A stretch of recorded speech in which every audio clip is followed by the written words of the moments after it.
And tonight, Governor Ron DeSantis is vowing to defend Floridians' freedom of speech in response to the U.S. Attorney General's announcement to look into threats made against teachers and school board members across the country. On your side's Kaylee Tracy explains.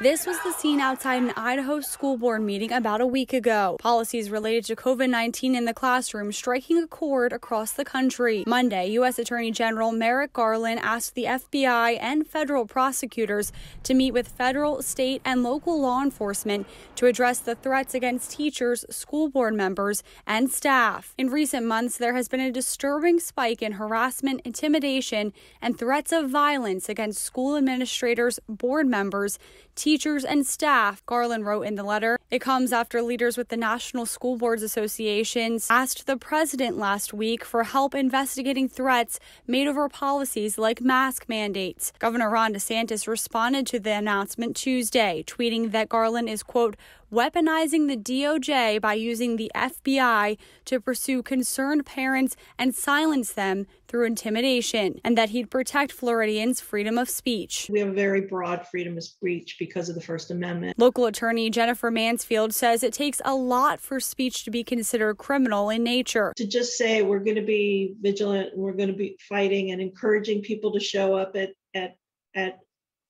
hearings and public meetings, nothing wrong with that. It's only when you start getting to specific threats against teachers or a bomb at the school or something like that. Mansfield says she thinks threats have happened across the country. Investigating to make sure that people are safe is overall probably a good thing. But we do need to be careful not to trample our First Amendment rights. Kaylee Tracy, First Coast News, on your side.